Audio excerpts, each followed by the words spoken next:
Today's reading is from Ecclesiastes chapter 1, verses 12 through 18, and chapter 2, verses 12 through 17. I, the teacher, was king over Israel in Jerusalem. I applied my mind to study and to explore by wisdom all that is done under the heavens. What a heavy burden God has laid on mankind. I have been all the things that are done under the sun. All of them are meaningless, a chasing after the wind. What is crooked cannot be straightened. What is lacking cannot be counted. I said to myself, look, I have increased in wisdom more than anyone who has ruled over Jerusalem before me. I have experienced much of wisdom and knowledge. Then I applied myself to the understanding of wisdom and also of madness and folly. But I learned that this too is a chasing after the wind. For this much wisdom comes much sorrow. The more knowledge, more grief.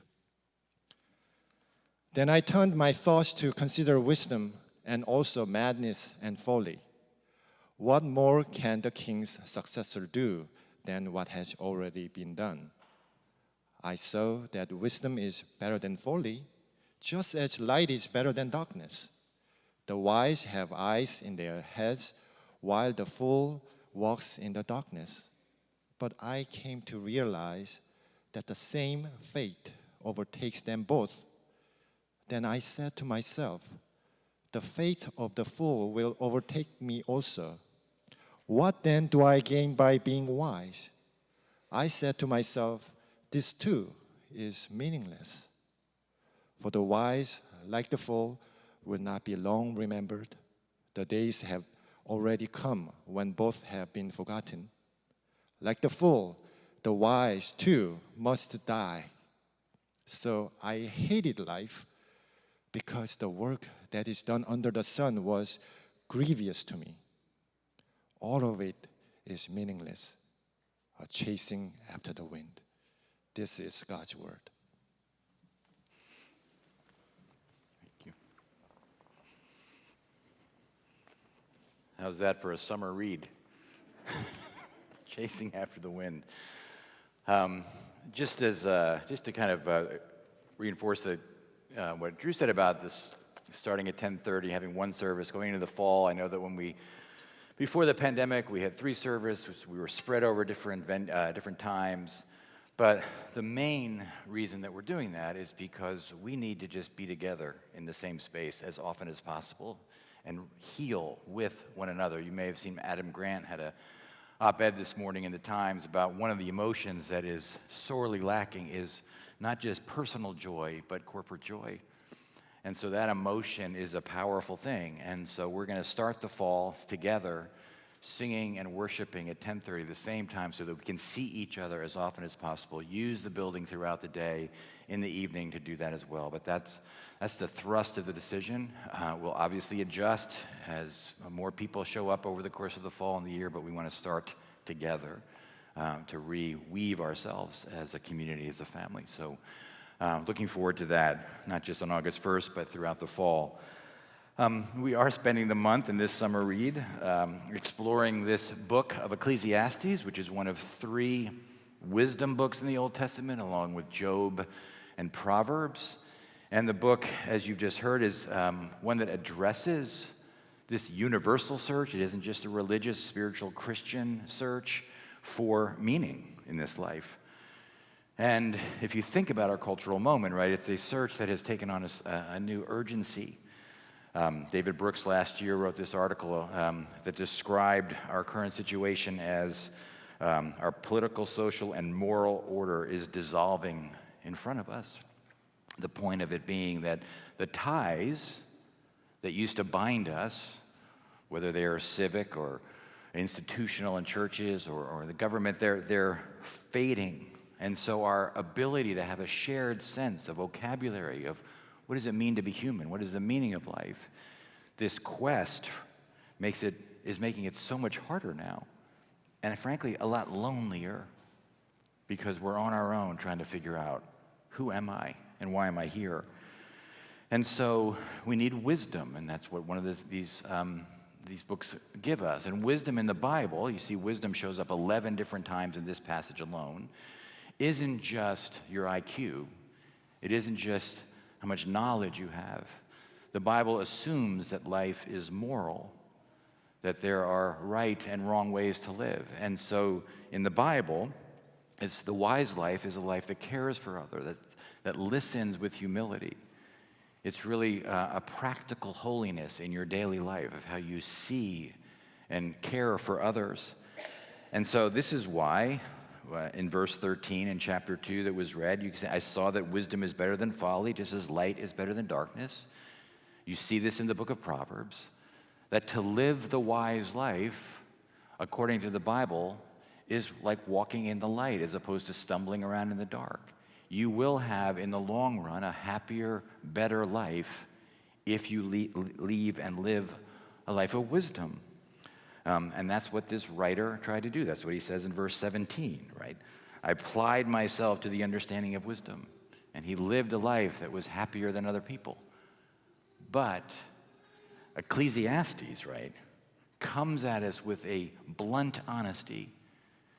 It says, yes, even though that principle is true, in the end, it's a fool's errand.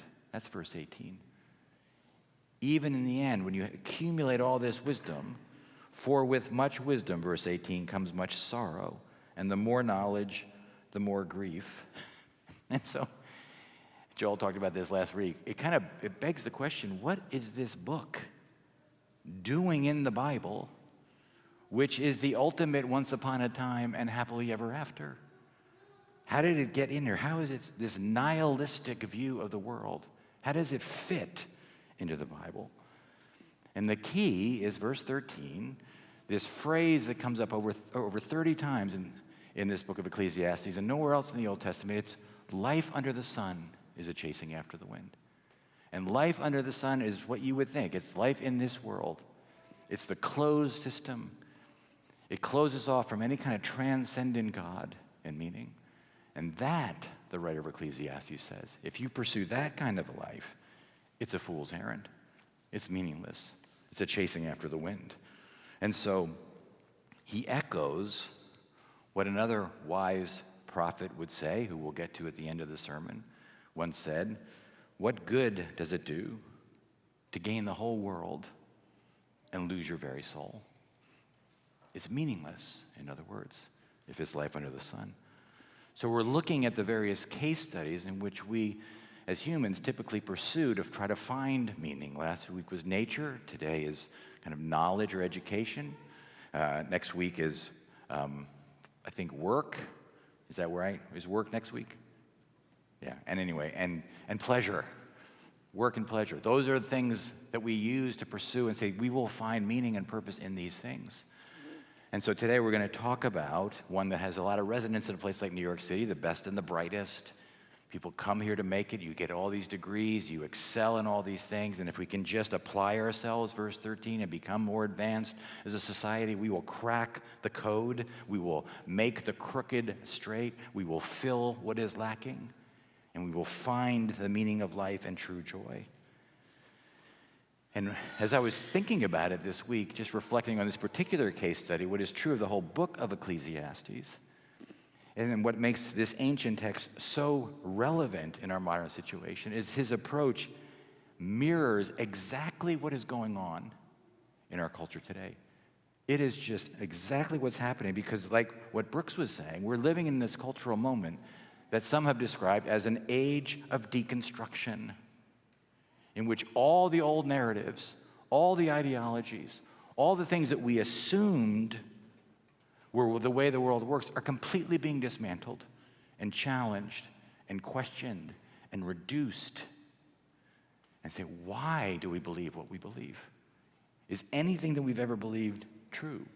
And that experiment that is going on right now in our culture of deconstructing everything has left us feeling like it's all a chasing after the wind.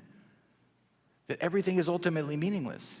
We are living in a post-everything world, right? Post-truth, post-Christianity, post-modern. So as one writer I was reading described it that the Western world is now a leaving world. We are leaving the things that we used to hold dear behind. That's the new heroic story. To be different, to disassociate yourself from the past and to question everything. And it has created, right, a crisis of meaning, of what do we actually believe?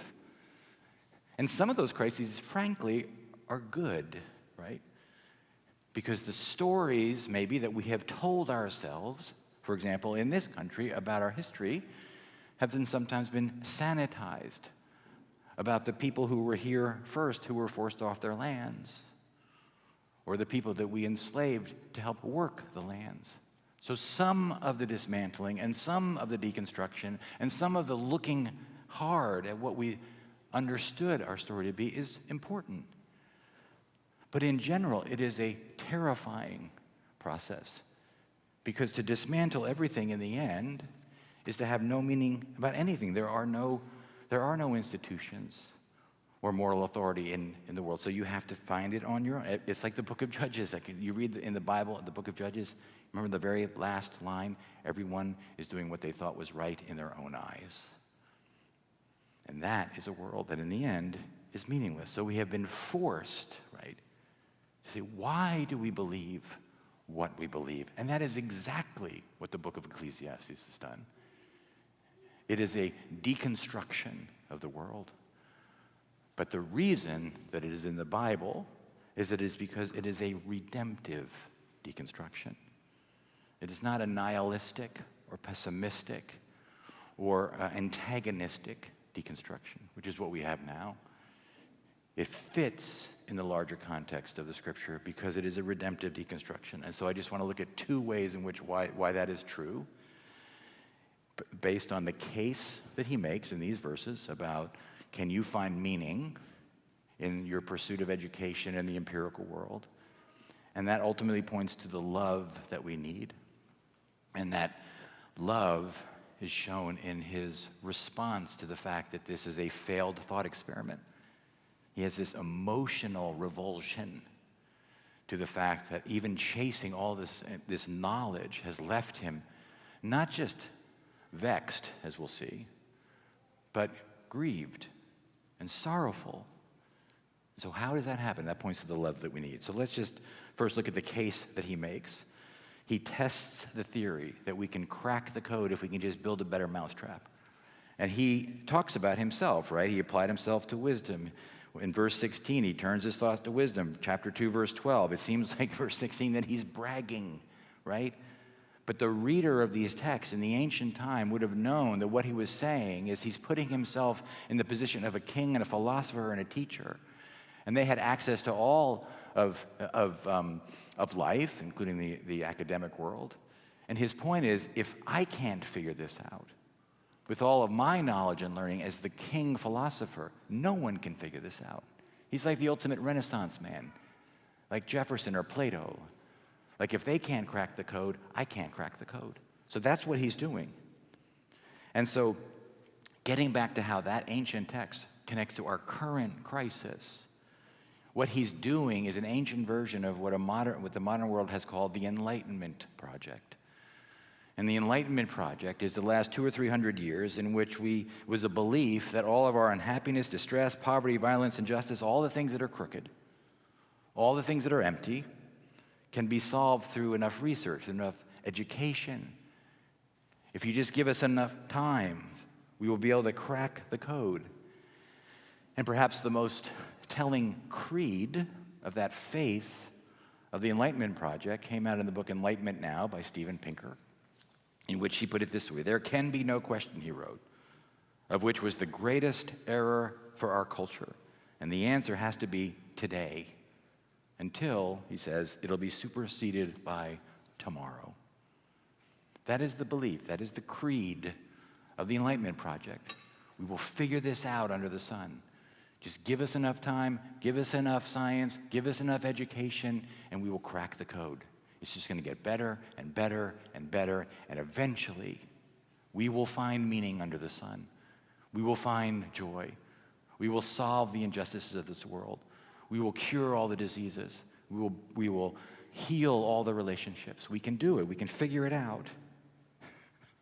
But if you go back to the deconstruction project in the book of Ecclesiastes, to the king who tried that on for size, what does he say about it?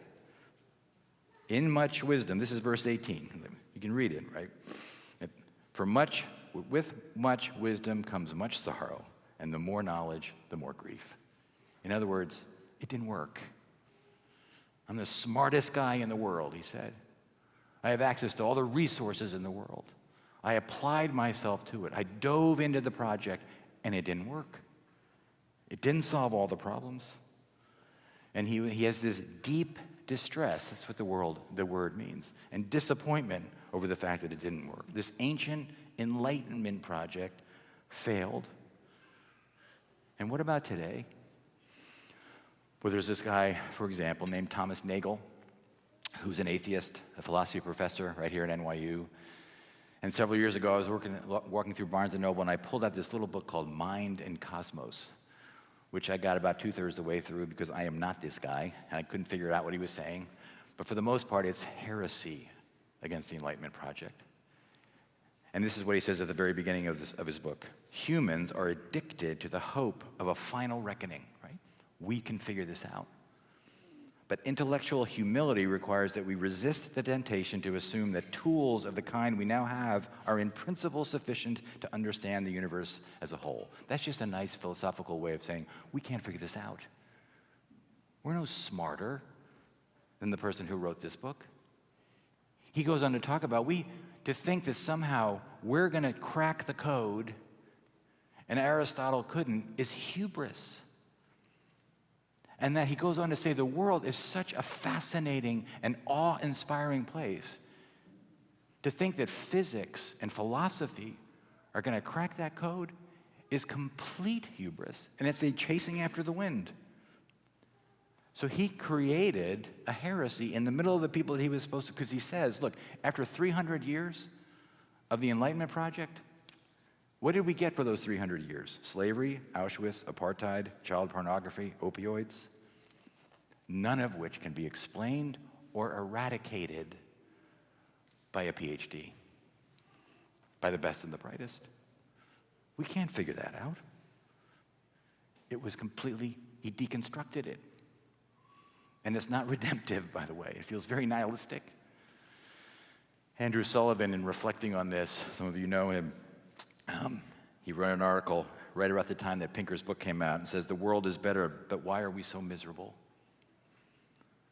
As we have slowly and surely attained more progress in this world, he writes, we have lost something that undergirds all of it, meaning, cohesion, and a different, deeper kind of happiness and the satiation of all of our earthly needs. We've forgotten that human flourishing that comes from a common idea of virtue based on our nature. What is he saying? There's something beyond the sun. There's something greater than the sum of our parts. And until we acknowledge that, we are never going to be happy. We are never going to find meaning. It's all going to be a chasing after the wind. We live in a moral world that needs moral wisdom that is beyond ourselves. That's the case that the philosopher made in the book of Ecclesiastes that we can apply to our world today. He deconstructed it then, it's being deconstructed now, and has left us in a place of saying, well, then where is the answer? If physics and philosophy are not going to solve it, what will? And that helps us pivot from the case that he makes to the love that we need. Because how do we know that what the book of Ecclesiastes gives us is redemptive deconstruction? And for me, as I was sitting with it this week, it comes from his emotional response to this failed project. That he isn't just discouraged, but he has grief and sorrow and unhappiness. And I was thinking about my first job out of college. For $5 an hour, I worked in this laboratory outside of Chicago. And we would do experiments. This guy had a PhD in electrophysiology, and I didn't understand what I was doing there. but I thought I wanted to be a doctor, and I thought it would be good on my resume. But sometimes we would start these experiments at like 7 or 8 o'clock in the morning, and at midnight we were still there, just the two of us, trying to figure out, this little piece of tissue, and we were bombing it with all of these drugs to try to help you and me not have a heart attack. And so, but sometimes they worked, and sometimes they failed. And when the experiments failed, we did not put on sackcloth and ashes. We didn't grieve and weep and gnash our teeth. We were vexed, we were confused, but we just went back to the next day, and we tried it again, and we tried it again, and we tried it again. But this guy in Ecclesiastes, he's not going to try it again. He has this emotional reaction to it.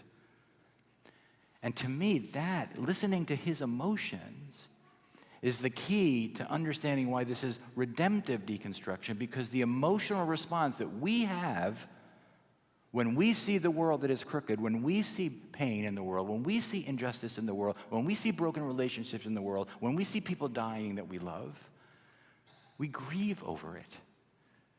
When we throw ticker tape parades for people who sacrifice themselves to help us in the middle of a pandemic, all of those things are signposts, emotional signposts, that there is a world beyond this world. That to deconstruct and say, why do we believe what we believe? And to follow the breadcrumbs of our emotions is to say, there must be something beyond this world. And in the Bible, the deconstruction is always there, whether it's the first time or the 1,000th time, to bring you back to God and to understand who he is. He's both under the sun and beyond the sun. It's those emotions that help us. And see, the ultimate meaning of life that we find in the book of Ecclesiastes and we see in this text is what? We all know what it is. It's love. It's love. That is the root of the emotion that we feel. We love this world, and we hate to see it broken. We love people who sacrifice themselves to help us get through pandemics. It's a relational world, and at the heart of it, the most, if you're paying attention, terrifying, frightening, and grievous part of this deconstruction project that comes up over and over and over again is in verse 16, right? For the wise, like the fool, will not be long remembered. The days have already come when both have been forgotten.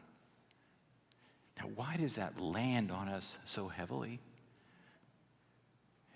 It's because we know that we were built to not just live eternally as kind of vacuous souls in the ether of the universe, but we were built to live forever in a community of love. And the thought that I might be forgotten eternally, that the life that I'm living now, no matter how long it is, 100 years from now, nobody will remember my name, nobody will care about what I've done, is the most meaningless, terrifying thing that there is. Because we all know that what we want is to be seen and to be known and to be loved forever. Seen, known, and loved forever. Love is the meaning. That kind of experience. And so the grief and the sorrow of a world that in the end will just disappear is too much to bear. Viktor Frankl, who was a Jewish psychologist who survived the World War II death camps, he wrote a lot of books, including Man's Search for Meaning. And part of what he observed and discovered and wrote about later on is that he recognized that in his fellow prisoners, some of them just fell apart and became like the Walking Dead. Some of them lost their moral center and began to steal from other prisoners or collude with the Nazis. And some of them actually survived and thrived and helped their fellow prisoners. And one of his famous lines that came out of his book was, those who have a why to live can bear with almost any how. It depends on the why. See, if you are in a death camp, literally, everything under the sun has been taken away from you. If you thought your meaning was in your family is probably dead. If you thought your meaning was in your job, you don't have a job. If you thought your meaning was in how many degrees you have up on the wall, nobody cares about that in a death camp. And so what Viktor Frankl found was The individuals who thrived in those situations, who didn't collapse, either morally or psychologically, had something that they believed in beyond the sun, some kind of faith in a transcendent being, some kind of faith in God. That is what kept them going. It was connected to this need that we have, this sense that we are built for an eternal relationship with one another and with God. And of course, my favorite author, Frederick Buechner, puts it better than I ever could. And this is what he says: you can kiss your family and your friends goodbye. You can put miles between you, but at the same time, you carry them in your heart and your mind and your stomach, because you don't live in a world, but the world lives in you. What is he saying? He's saying what the writer of Ecclesiastes says in chapter 3. God has put eternity in the hearts of every human being who has ever been born. He's put eternity in your hearts. And the God who has put eternity in your hearts is who? Who is the God of the Bible? He is love. The essence of who he is love. And therefore, the eternal itch that you have is love. Love for his world, love for God, love for one another, and a love that will never die. That's the redemptive deconstruction in the book of Ecclesiastes, stripping away everything that we believe. And why do I believe what I believe? Right? The church, we talked about this back in April when we were talking about courage, is in a crisis. People are leaving left and right. Why? Because it's being stripped away. The cultural cachet that Christianity has had for 200 years in this country is gone. And so we have to figure out, why do I believe what I believe? And the answer is because I know a God who loves me, who sees me, who knows me, and has put me in a family that I'm going to be with forever, and has given me a vocation to be an ambassador of that love to my neighbors. Do I know Jesus? Do I have a relationship with him? Is that why I'm here this morning? Is that why I'm engaged in the church? Everything is being deconstructed, and there is redemption on the other side of it. See, I don't know where everybody is this morning. I don't know whether you're watching or online. You may or may not believe this, but there's only two options when you get to this deconstruction. You can either see it as just this nihilistic world and you just live for yourself. And this is another book you shouldn't read in your summer reading. John Gray, who wrote Straw Dogs, Thoughts on Humans and Other Animals. He's an atheistic nihilist. And he says this: humans cannot live without illusions. And this is what he says is all being deconstructed now. For the men and women of today, an irrational faith in progress, right? He's taking on Steven Pinker, may be the only antidote to nihilism. Hear that? A faith that's an illusion that somehow we're just going to get better and better and better at this game, and we'll figure it out. Without the hope that the future will be better than the past, we cannot go on. Right? Here's what he's saying, that Pinker and people like that are selling you snake oil.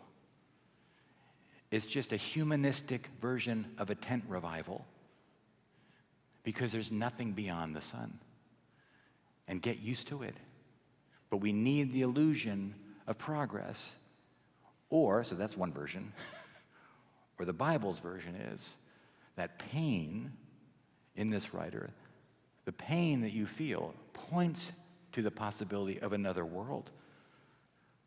So let me just close trying to show us pastorally how we can work that into our life. Because coming out of something like the pandemic, right?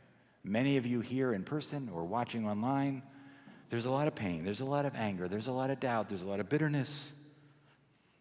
There's a lot of feeling the weight, maybe of the unhappiness. Everybody is struggling at some level, if we're honest about it.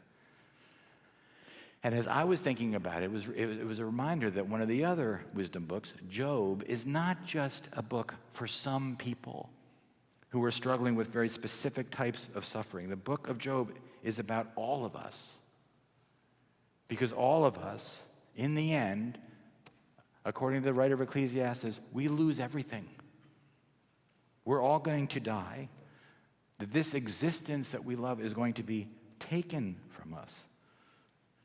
And so to reflect on the book of Job in a redemptive way based on what the writer of Ecclesiastes is doing is to say, what happens at the end of the book of Job? He basically puts God on trial and says, and gives him all his complaints and asks all these questions.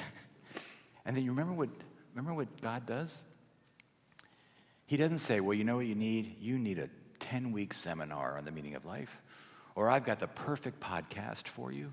You know, if you just download this and listen to this, then come back and then we'll talk about the answers to those questions. No.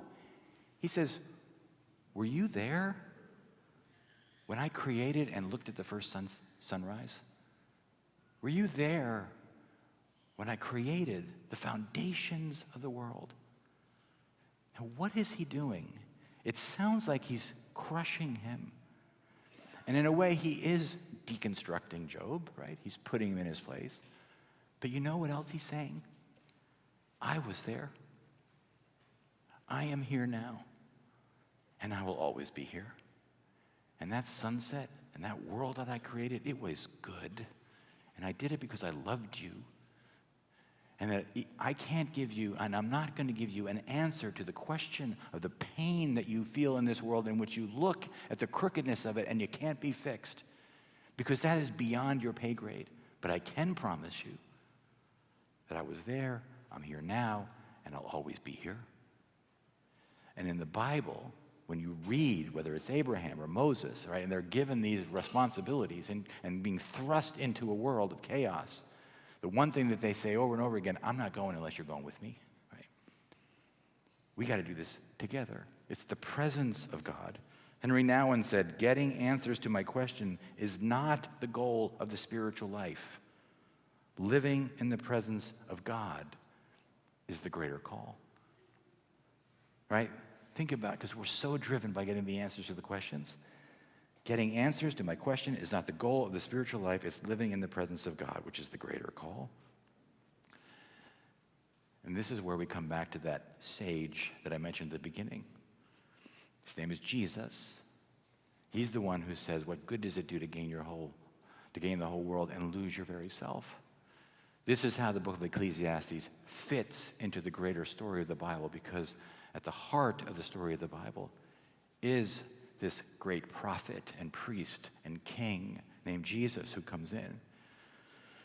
And there's a book that was written by Zach Eswine called Recovering Eden, and it's a reflection on the book of Ecclesiastes, and I'm just going to read for you his reflection pastorally on why we need to make sure that Jesus is in the midst of this deconstruction. He says, the time will come in which God will personally squint and sweat beneath the sun's light and heat. He will enter the gainless world, endure its vanity and meaningless, and he will feel the pain of it. He, Jesus, will say, in the world, you will have tribulation.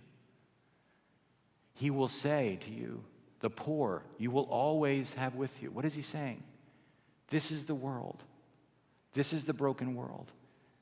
It is not going to go away just because you become a Christian. But then Jesus will go further than Solomon or any great king before or since. He will stand beneath the sun with us, and from there he will look us in the eye and declare what Solomon, the writer of Ecclesiastes, or no one else before or since has ever been able to say. Take heart, I have overcome the world. You will have tribulation in this world. But I have come from beyond the walls of this world, and I have plunged myself into your pain and your suffering. And I am going to do something that the Enlightenment Project could never do. I'm going to make the crooked straight. This is the God that we need, the God who created and saw the first sunset, the God who made the world in wisdom, the one who fed the oceans and with all teeming with life and put the stars in the sky. He came under the sun and emptied himself of all of that glory and said, my God, why have you forsaken me? He was being forgotten. He was being deconstructed for us. That's what happened on the cross. This is how he did it. This is the wisdom of God, right? It's foolish to us, but it is the wisdom and power of God to overcome the troubles of this world. His weakness, his love for us. This is love. Not that we loved God, but that he loved us and sent his son as an atoning sacrifice for us, who on the cross said, forgive them. They don't know what they're doing. They think they're so smart. They think they're going to figure it out. They're sheep. They're arrogant. They're lost. But take heart. I have overcome the world. I have always been here. I am here now, and I will never, ever let you go. That is how you know that this isn't some kind of nihilistic world, but one in which you are seen and known and loved. And his name is Jesus. Let's pray. Father, I know that there are many who are just really struggling now, who feel abandoned by you, who look at the world, especially over the last 8 months, and wonder where you are. We thank you for the brutal honesty of your word and for the tender compassion of your Son, and ask that you would bring them together as we come to the table now for his sake and glory. In Jesus' name, amen.